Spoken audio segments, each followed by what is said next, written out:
Hello friends, welcome to SSC coaching centre. दोस्तों, आज के वीडियो में देखेंगे लाभ हानि के प्रश्न। ठीक है, इस वीडियो में दोस्तों मैंने चक्रवृद्धि ब्याज के दो प्रश्न शामिल किए हैं जो बहुत ही ज़्यादा ट्रेंडिंग में है।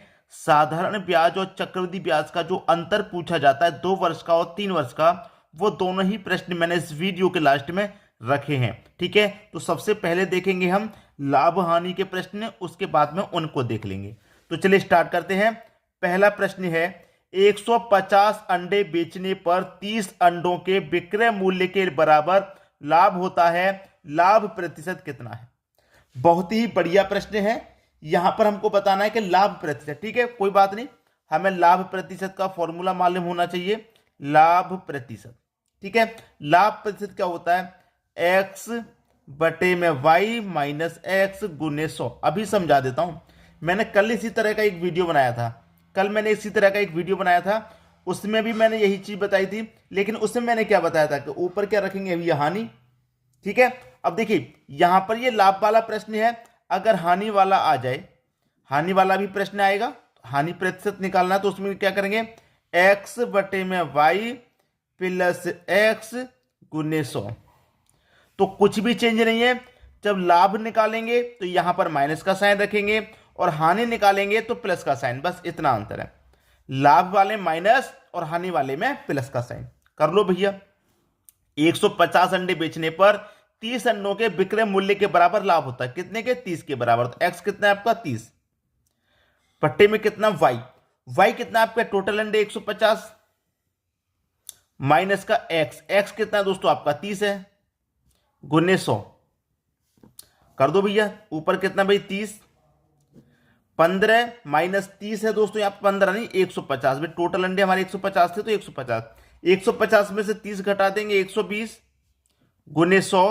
बस 30 से कटेगा 120 4 बार में, और 4 से कटेगा 100 25 बार में। तो लाभ प्रतिशत कितना आ गया भाई? 25% का। पहला ऑप्शन हो जाएगा प्रश्न का सही आंसर। ठीक है, हानि निकालेंगे या लाभ निकालेंगे, मैंने दोनों के लिए बता दिया है। ठीक है, अब देखेंगे हम अगला प्रश्न। अगला प्रश्न है, 34 पुस्तकें बेचने पर एक दुकानदार को 6 पुस्तक के विक्रय मूल्य के बराबर हानि होती है। हानि प्रतिशत क्या है?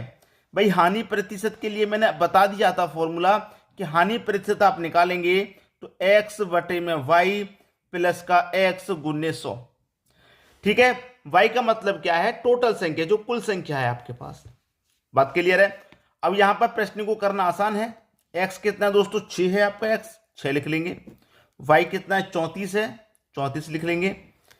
प्लस का आपका एक्स है, तो एक्स आपके पास 6 है, प्लस का गुने 100। ऊपर कितना? 6। 34 में 6 जोड़ देंगे, 40 गुने 100। बस कटा लो, बस आपके प्रश्न का आंसर आ जाएगा।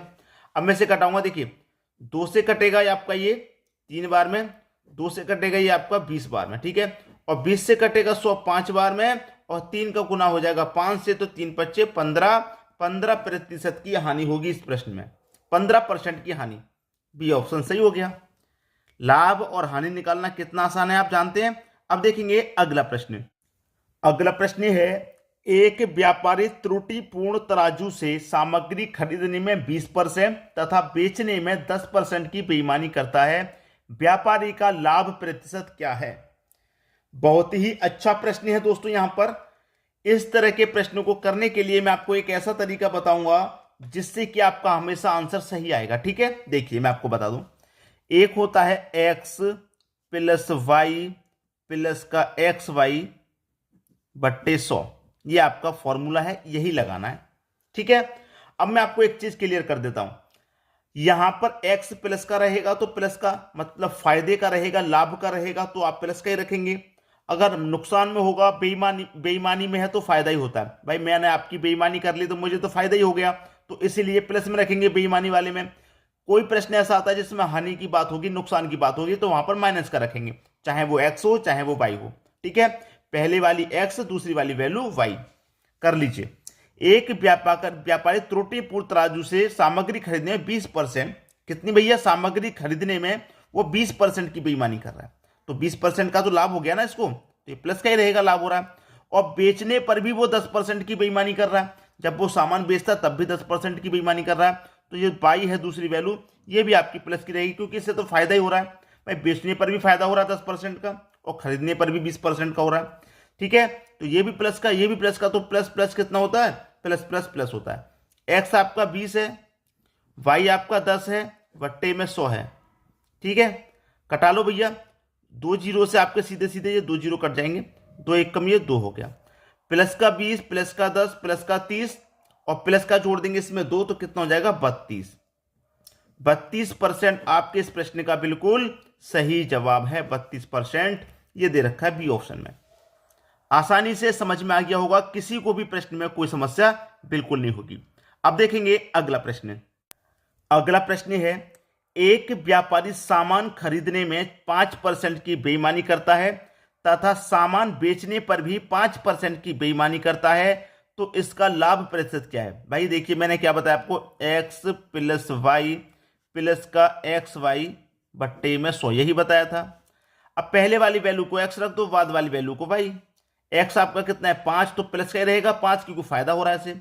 y भी 5 रहेगा प्लस का, क्योंकि भाई खरीदने पर भी बेईमानी कर रहा है, बेचने पर भी बेईमानी कर रहा है। बेईमानी का मतलब क्या, फायदा कर रहा है ना अपना, तो फायदा हो गया। प्लस प्लस क्या होता है, प्लस x आपका 5 गुने y भी आपका 5 बट्टे में 100। कर लो भैया सॉल्व, यहां पर इसको हम सॉल्व करेंगे, ये हो जाएगा आपका 5 गुने 5 25 हो जाएगा दोनों का गुना, और 25 में दूंगा मैं 100 से डिवाइड, 25 में 100 से डिवाइड दूंगा तो 2 जीरो है, तो 2 संख्या बाद दशमलव आ जाएगा। ये हो गया इसका कैलकुलेशन, इतने का कैलकुलेशन हो गया ये।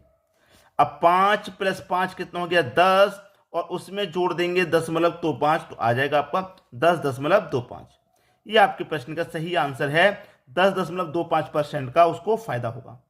भाई 5 प्लस 5 10 हो गया ना, अब 25 में 100 से डिवाइड देंगे 10.25 आएगा, तो 10.25 आपका आंसर हो जाएगा, 10.25%। पहला ऑप्शन बिल्कुल सही। बात क्लियर हो गई, सभी की समझ में आ गया। अब देखेंगे हम अगला प्रश्न। अगला प्रश्न है दोस्तों, एक प्रश्न इस टाइप का भी आता है, तो इसको करने का क्या तरीका होता है वो भी सीख लीजिए आप। एक बेईमान दुकानदार अपने सामान को क्रय मूल्य पर ही बेचने का दावा कर रहा है। क्रय मूल्य पर बेचने का मतलब क्या है, कोई व्यक्ति कोई सामान 10 रुपए का खरीद के लाया और वो 10 रुपए का ही उसे बेच दे, ये दावा कर रहा है, दावा करता है, परंतु 1 किलो के स्थान पर 950 ग्राम ही तोलता है, तो लाभ प्रतिशत क्या है भाई। भाई मान लीजिए 10 रुपए में 1 किलो उसने चीनी खरीदी और 10 रुपए में 1 किलो ही बेच देगा, तो क्या उसे फायदा होगा, कोई फायदा नहीं है। लेकिन वो 1 किलो के स्थान पर 950 ग्राम तोल रहा है, 50 ग्राम का वो फायदा ले रहा है बेईमानी से। कितने का फायदा ले रहा है, 50 ग्राम का। तो इन प्रश्नों को करने के लिए क्या ट्रिक होती है, उसे आप नोट कर लेना, जीडी के एग्जाम में बहुत काम आएगी। ठीक है, याद रखना हमेशा के लिए, आपको कभी भी त्रुटि निकालनी हो, त्रुटि या फिर लाभ, त्रुटि या फिर लाभ, इसी से निकलेगा। आपको रखेंगे त्रुटि, बटे में रखेंगे तोली गई माप। ठीक है, जो माप तोली गई है, तोली गई माप, तोली गई माप। ठीक है, और गुने कर देंगे 100 से। ठीक है, क्लियर है। अब देखिए, वो कह रहा है एक बेईमान दुकानदार अपने सामान पर क्रय मूल्य पर ही बेचने में दावा कर रहा है, परंतु 1 किलो के स्थान पर 950 ग्राम तोल रहा है। 1 किलो में कितने ग्राम होते हैं, 1000 ग्राम। 1000 ग्राम के स्थान पर वो कितना तोल रहा है, वो तोल रहा है 950 ग्राम। 1 किलो तोलना चाहिए, तोल रहा है 950 ग्राम, तो कितने का उसने फायदा कमा लिया 950 ग्राम तोल के, भाई 50 ग्राम का उसने फायदा कमा लिया। ये इसका फायदा है। ठीक है, ये क्या हो गया, इसका फायदा हो गया। तो इसने क्या किया, 1000 ग्राम के स्थान पर 950 ग्राम को बेचा, तो कितने की त्रुटि उसने कर दी, दिखा दी वहां पे 50 ग्राम की त्रुटि दिखा दी। तो फॉर्मूले में क्या है, ट्रिक जो है उसकी त्रुटि रखनी है ऊपर, बटे में तोली की माप। तोल कितना रहा है वो तोल रहा है 950 ग्राम, पूरा 1000 ग्राम नहीं तोला, 50 ग्राम की त्रुटि करके उसने 950 ग्राम तोला।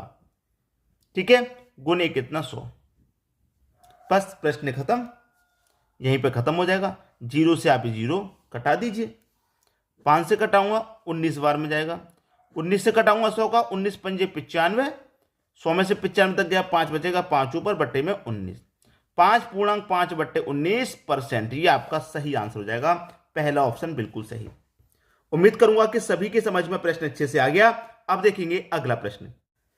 अगला प्रश्न है दोस्तों, अब वही प्रश्न आगे जिनकी मैंने बात करी थी, साधारण और चक्रवृद्धि ब्याज के जो अंतर वाले प्रश्न होते हैं, या तो 2 वर्ष का अंतर पूछा जाएगा या फिर 3 वर्ष का। ये दोनों ही प्रश्न बहुत ट्रेंडिंग में चल रहे हैं, इसलिए मैंने इन दोनों को प्रश्न को यहां पर रख लिया है ताकि कभी भी आपसे पूछ लिया जाए आप उसे कर दें।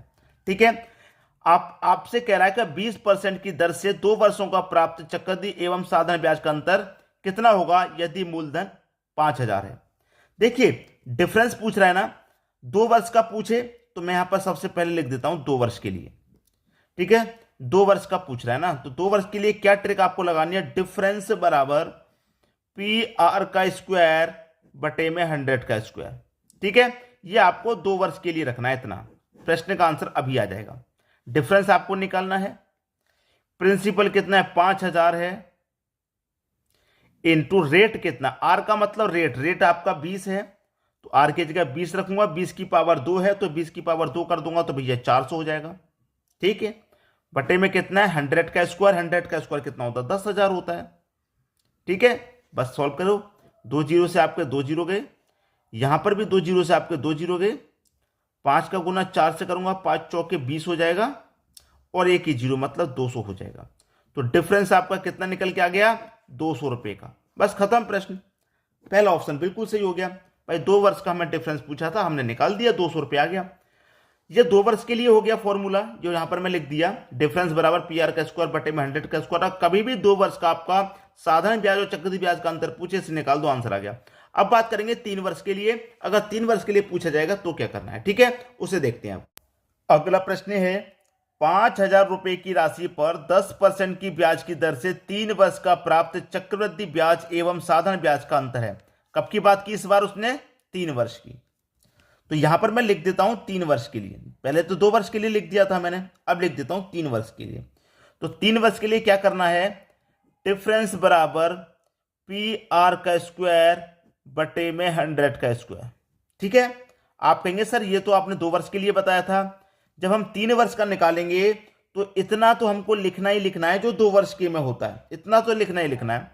आगे और क्या बढ़ा देना है इसमें, 300 प्लस आर बटे 100 इतना बढ़ा देंगे। अब ये 3 वर्ष का निकल के आ जाएगा। बस खत्म प्रश्न, निकाल लो भैया डिफरेंस। प्रिंसिपल आपका 5,000 है, लिख लिया, आर मतलब रेट आपका 10 है, 10 का स्क्वायर कर दूंगा मैं 100 हो जाएगा, बटे में 100 का स्क्वायर 10,000 हो जाएगा। 300 में आर जोड़ देंगे, आर आपका 10 है, रेट 10 है तो 300 में 10 जोड़ दूंगा, ये 310 हो जाएगा, बट्टे में ये 100 हो जाएगा। ठीक है, बस कटा लो भैया, प्रश्न का आंसर आपका आ गया, खत्म हो गया भाई प्रश्न। 100 से 100 कट गया, 1 जीरो से 1 जीरो ये गया, 1 2 3 जीरो से 1 2 3 जीरो गए, बचा क्या 5 गुने 31, 31 का गुना 5 से करूंगा भाई 155 होता है। तो डिफरेंस आपका कितना निकल के आ गया, डिफरेंस निकल के आ गया 155। यह आपके प्रश्न का सही जवाब है, 3 वर्ष का डिफरेंस 155, सी ऑप्शन बिल्कुल सही। तो आज के बाद साधारण ब्याज और चक्रवृद्धि ब्याज का जो अंतर वाला प्रश्न होता है उसे आप करके आएंगे, कहीं पर भी नहीं छोड़ेंगे, बिल्कुल नहीं छोड़ना है। ठीक है दोस्तों, चाहे 2 वर्ष का पूछ ले चाहे 3 वर्ष का पूछ ले। उम्मीद करूंगा सभी को वीडियो बहुत पसंद आया होगा। वीडियो देखने के लिए आपका बहुत बहुत धन्यवाद।